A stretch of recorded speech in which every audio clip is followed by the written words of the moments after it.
नमस्कार। आप सभी का पुनः स्वागत है। जैसा कि हमने अपने अंतिम वीडियो में फैराडे के विद्युत अपघटन के नियम पढ़े थे, आज हम पढ़ते हैं विद्युत अपघटन के अनुप्रयोग। इनमें सबसे प्रथम और सबसे इम्पोर्टेंट जो है इलेक्ट्रोप्लेटिंग है, धातुओं का विद्युत शोधन है, विद्युत मुद्रा है, धातुओं का निष्कर्षण है तथा अन्य प्रयोग भी हैं। आज हम केवल इलेक्ट्रोप्लेटिंग के बारे में जानेंगे। इलेक्ट्रोप्लेटिंग क्या होती है? इलेक्ट्रोप्लेटिंग जो है किसी एक धातु पर दूसरी धातु की परत को चढ़ाने की एक प्रक्रिया होती है, जिसे क्या कहते हैं? इलेक्ट्रोप्लेटिंग कहते हैं। इस विधि के द्वारा किसी सस्ती धातु पर महंगी धातु की परत चढ़ाने का बहुत अधिक प्रयोग किया जाता है, जिससे वह सस्ती धातु जंग से बच जाती है तथा देखने में सुंदर लगती है। इलेक्ट्रोप्लेटिंग करने के लिए कुछ शर्तों की आवश्यकता होती है। वह धातु जिस पर इलेक्ट्रोप्लेटिंग करनी होती है, यानी कि जिस पर परत को चढ़ाना होता है, उसे सबसे पहले अच्छी तरह से साफ कर लेना चाहिए तथा उस पर कोई भी चिकनाई युक्त पदार्थ नहीं लगा होना चाहिए। साफ करने के पश्चात इसे कैथोड बनाकर इलेक्ट्रोलाइट के गोल में रख देते हैं। कैथोड यानी कि जो ऋण आवेशित प्लेट होगी, या फिर जिसे हम डीसी सप्लाई सोर्स के नेगेटिव प्लेट सिरे के साथ जोड़ेंगे। एनोड उस धातु को बनाया जाता है जिस धातु की परत चढ़ानी होती है। एनोड यानी कि धन आवेशित प्लेट, जिस पर प्रोटॉनों की संख्या अधिक होती है तथा इलेक्ट्रॉनों की संख्या कम होती है, उसे एनोड कहते हैं। इस प्लेट को बैटरी के सप्लाई सोर्स के धनावेशित प्लेट उस धातु के अनुसार लिया जाता है जिस धातु की परत चढ़ानी होती है। यदि हम किसी लोह धातु पर किसी चांदी की परत को चढ़ाएं तो इलेक्ट्रोलाइट जो है चढ़ने वाली परत यानी कि चांदी के अनुसार होगी, जैसे कि सिल्वर नाइट। कैथोड को निश्चित मात्रा की धारा निश्चित समय के लिए दी जाती है, जिससे इलेक्ट्रोलाइट में धनायन निकलकर कैथोड पर जमा हो जाते हैं तथा एनोड से ऋणायन निकलकर धातु से रासायनिक क्रिया करके इलेक्ट्रोलाइट से मिलकर धातु का लवण बनाते हैं।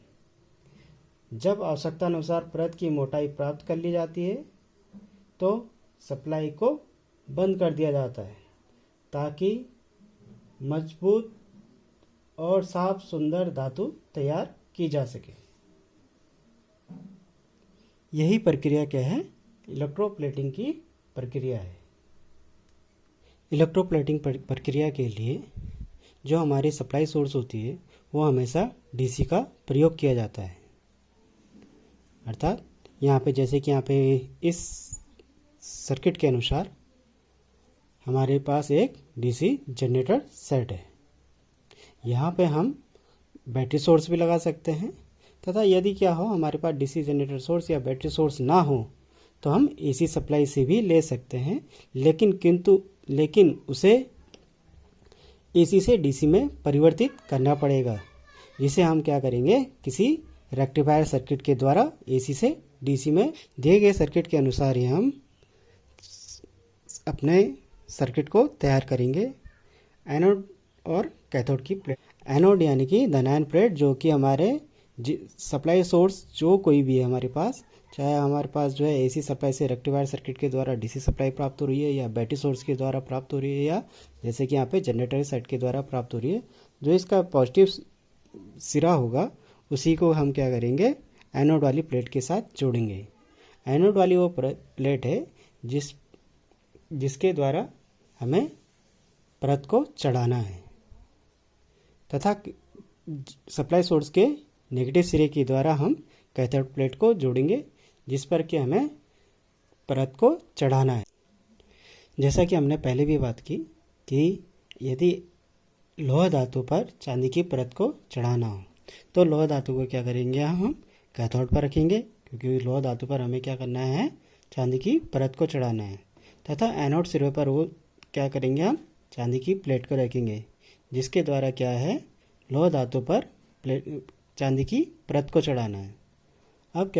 अब डीसी सप्लाई सोर्स को ऑन करेंगे तथा यहाँ पे हमने धारा को नियंत्रित करने के लिए एक करंट रेगुलेटर सर्किट बनाया है, जो कि हमारा रेजिस्टिव सर्किट के द्वारा तैयार किया गया है, तथा धारा को मापने के लिए एक अमीटर तथा वोल्टेज को मापने के लिए एक वोल्टमीटर, जो कि धारा की दिशा क्या होती है, पॉजिटिव से नेगेटिव की ओर होती है।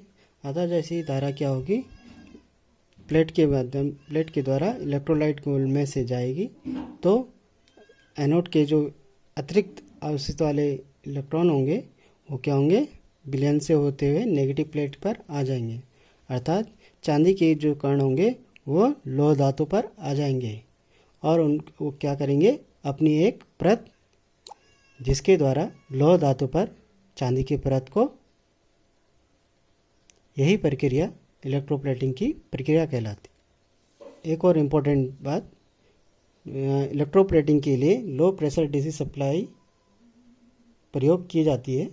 लो प्रेशर अर्थात 1 वोल्ट से 16 वोल्ट तक।